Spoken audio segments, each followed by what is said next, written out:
خواهش میکنم. ندا جان سوال بعدی رو من میکنم. البته قبل از همه این چیزا بگم که من بارها قبل از ورودم به این بیزنس ویدیوهای شما رو دیده بودم و شاید حدود 7 ماه در موردش تحقیق کردم تا تونستم واردش بشم.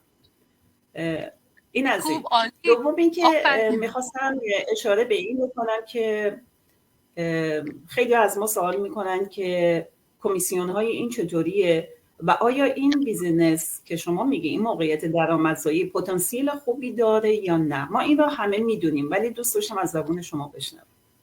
خواهش میکنم. ببینید کمیسیون این چجوری هست، چیزی نیستش که شما تو این لایو بتونید در بیارید.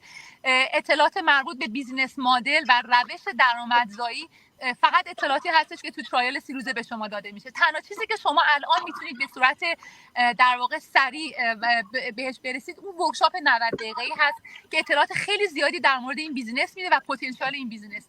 همونطور که من گفتم ما کسایی بیزینس که $200,000 در میارن. دیروز یه خانم آقایی رو داشتن اعلام میکردن که $540,000 خونه‌شون رو طی 5 سال که تو این بیزینس هستن پی آف کردن. ببینید شما اگر که یک آدم بیزینس خاص خودتون رو نداشته باشید و کارمند باشید، برای اینکه بتونید یه مدت $540,000 رو بدید حداقل بعد 15 تا 20 سال زحمت بکشید. این دوتا عزیز خانم و آقای که جفتشون با هم به عنوان زن و شوهر کار میکنن در عرض 5 سال این مورگیج رو پی آف کردن. پس استپ اول این هستش که به تمام عزیزان که سوال میپرسن که این بیزینس مدل چی هست، این هستش که با ما تماس بگیرید. ما ورکشاپ رو در اختیار شما قرار میدیم. ورکشاپ رو نگاه بکنید. اگر دیدید که مناسب هست، من خودم 2 بار ورکشاپ رو نگاه کردم چون بار اول اصلا خوشم نیومد از پرزنتیشن، احساس میکردم اینا اسکم هستن، یکم به نظر من خیلی اسپمی بود.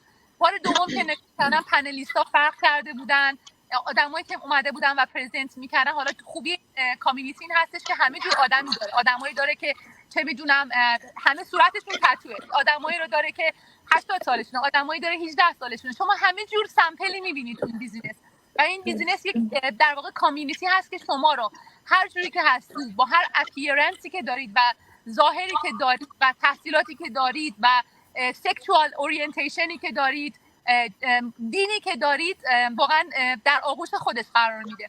حالا پرزنتیشن اول شاید برای من یه مقدار تو ماچ بود و منو زده کرد، اصلا خوشم نیومد از پرزنتیشن و اینها، ولی دومین باری که نگاه کردم آدما خیلی شبیه من بودن، باورشون کردم، احساس کردم که اینا دروغ نمیگن، راست هستن و بعد از اون تصمیم گرفتم که وارد ترایل بشید. پس اگر میخواین اطلاعات در مورد بیزنس مدل رو بگیرید، ازتون خواهش میکنیم که با ما تماس بگیرید. ما براتون ورکشاپ رو میفرستیم.